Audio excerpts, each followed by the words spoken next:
ನಮಸ್ಕಾರ ಸ್ನೇಹಿತರೆ, ಬಾಯಲ್ಲಿ ನೀರು ಬರಿಸುವಂತಹ ಮಾವಿನಕಾಯಿ ಉಪ್ಪಿನಕಾಯಿ ಅಂದರೆ ಯಾರಿಗೆ ತಾನೇ ಇಷ್ಟ ಇಲ್ಲ ಹೇಳಿ.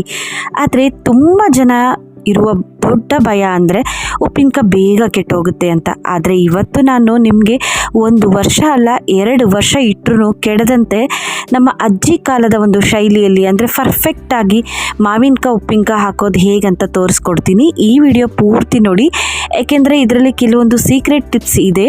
ಸಾಸಿವೆ 3 ಸ್ಪೂನು, ಹಾಗೆ ಮೆಂತೆ 1 ಸ್ಪೂನ ಹಾಕಿ ಹುರಿದಿಟ್ಕೊಂಡಿದ್ದೀನಿ, ಡ್ರೈ ಆಗಿ ಹುರಿದಿಟ್ಕೊಂಡಿದ್ದೀನಿ.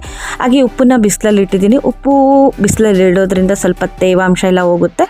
ಈ ರೀತಿಯಾಗಿ ಬಿಸಿಲಲ್ಲಿಟ್ಟು ಉಪ್ಪಿನಕಾಯಿ ಹಾಕಿದರೆ ಉಪ್ಪಿನಕಾಯಿ ಸಹ ಕೆಡಲ್ಲ.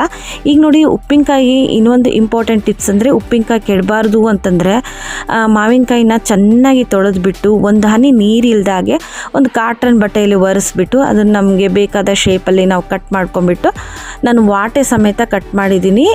ಕಟ್ ಮಾಡಿಬಿಟ್ಟು ಚಿಕ್ಕದಾಗಿ ಹೋಳು ಕಟ್ ಮಾಡಿಬಿಟ್ಟು ಒಂದು ಕಾಟನ್ ಬಟ್ಟೆಯಲ್ಲಿ ಒಣಗಿಸಿಟ್ಕೊಂಡಿದ್ದೀನಿ. ಹಾಗೆ ಇಲ್ಲಿ ಸಾಸಿವೆ ಎಣ್ಣೆನ ತೊಗೊಂಡಿದ್ದೀನಿ, ಒಂದು ಅರ್ಧ ಕೆಜಿಯಷ್ಟು ಸಾಸಿವೆ ಎಣ್ಣೆ, ಹಾಗೆ ಬೆಳ್ಳುಳ್ಳಿ ಜಜ್ಜಿಟ್ಕೊಂಡಿದ್ದೀನಿ, ಮತ್ತು ಸಾಸಿವೆ ಮೆಂತೆ ಪೌಡ್ರನ್ನ ಮಾಡ್ಕೊಂಡಿದ್ದೀನಿ. 1 ಬೌಲಷ್ಟು ಖಾರದ ಪುಡಿನ ತೊಗೊಂಡಿದ್ದೀನಿ.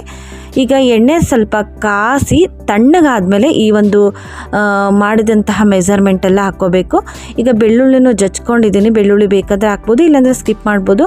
ಎಣ್ಣೆ ತಣ್ಣಗಾಗಿರುವಂತಹ ಎಣ್ಣೆಗೆ ಸಾಸಿವೆ ಮೆಂತೆ ಪುಡಿ ಹಾಗೆ ಖಾರದ ಪುಡಿ ಮತ್ತು ಉಪ್ಪನ್ನು ಹಾಕಿಬಿಟ್ಟು ಚೆನ್ನಾಗಿ ಕಲಿಸ್ಕೋಬೇಕು. ಎಲ್ಲದನ್ನು ಚೆನ್ನಾಗಿ ಮಿಶ್ರಣ ಆಯ್ತಂದರೆ ಉಪ್ಪಿನಕಾಯಿಗೆ ಅಂದರೆ ಮಾವಿನಕಾಯಿ ಹೋಳಿಗೆ ಎಲ್ಲ ಹೊಂದ್ಕೊಳುತ್ತೆ.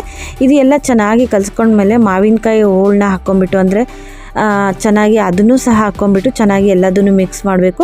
ಹೀಗೆ ಕೆಲವೊಂದು ಟಿಪ್ಸ್ನ ಫಾಲೋ ಮಾಡಿದರೆ ನಾವು ಮಾವಿನಕಾಯಿ ಯಾರೇ ಹಾಕಿದರೂ ಕೆಡಲ್ಲ. ಕೆಲವರು ನಾವು ಹಾಕಿದರೆ ಕೆಟ್ಟೋಗ್ಬಿಡುತ್ತೆ ಅಂತ ಅಂದ್ಕೊಂಡಿರ್ತಾರೆ.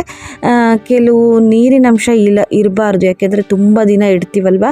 ನೀರಿನಂಶ ಇಲ್ಲ ಅಂತಂದರೆ ಮಾವಿನಕಾಯಿ ಆಗಿರ್ಬೋದು, ನಿಂಬೆಕಾಯಿ, ಬೇರೆ ಬೇರೆ ಉಪ್ಪಿನಕಾಯಿಗಳು ಸಹ ಕೆಡೋದಿಲ್ಲ.